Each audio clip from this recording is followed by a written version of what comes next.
I've just lost feelings. I don't feel the spark anymore. I love you, but I'm not in love with you. I don't think we're compatible.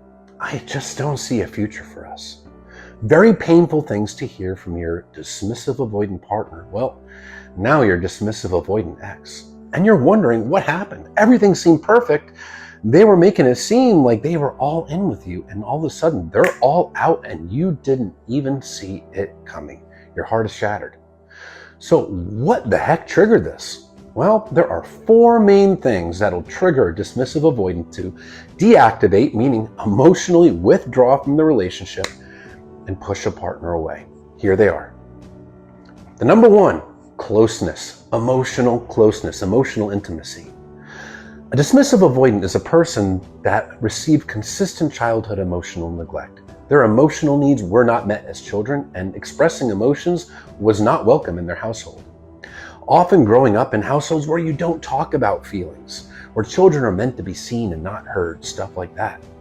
They personalize this emotional neglect, growing up to feel defective, unlovable, like there's something wrong with them. It's a wound of shame. So as closeness builds, it gives them anxiety. Being vulnerable, it gives them anxiety because they have this fear that if they let their partner in behind that wall, their partner is going to figure out that they're defective and not lovable, as they perceive themselves to be. Not that they actually are. And they're going to get rejected and abandoned if they let their partner in. And this is why they fear commitment too. Because commitment means being vulnerable, and since being vulnerable means getting rejected, therefore commitment equals rejection as well. So things are getting too close, they're feeling unsafe, so they push their partner away to create emotional distance to feel safe again.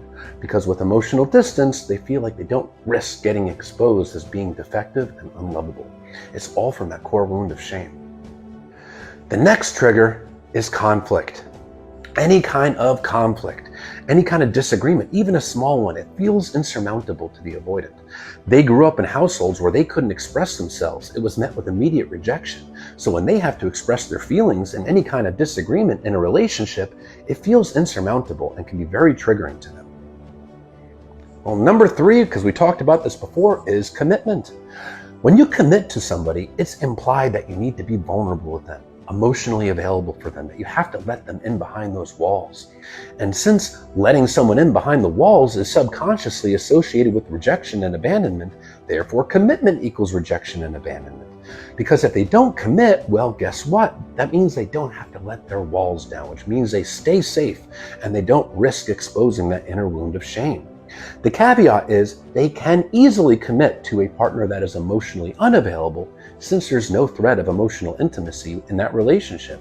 That person has their walls up, so they can have their walls up. It feels safe.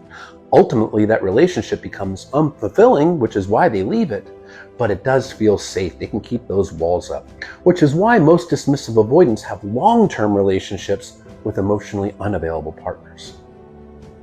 The last main trigger is expectations. They often grew up in households with high expectations placed on them, expectations for success. And if they didn't meet those expectations, they really didn't get any kind of affection, love, or validation from their parents or caretakers.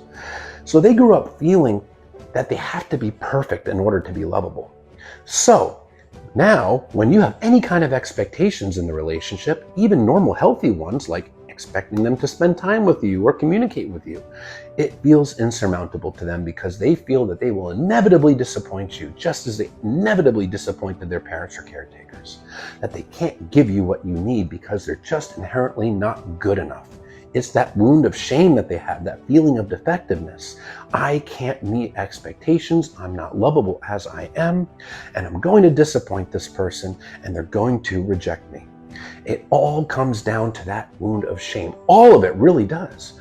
Fear of expressing themselves, fear of getting close, fear of disappointing others, fear of really being abandoned. Now, most of them are not consciously aware of that abandonment wound, but it's there because they were emotionally abandoned as children. It's not your fault if they shut down and deactivated because you were showing up in a healthy way, doing normal healthy communication, normal healthy relationship behaviors. Don't blame yourself. You're not responsible for the neglect that they experienced in childhood. You're not responsible for their attachment wounds.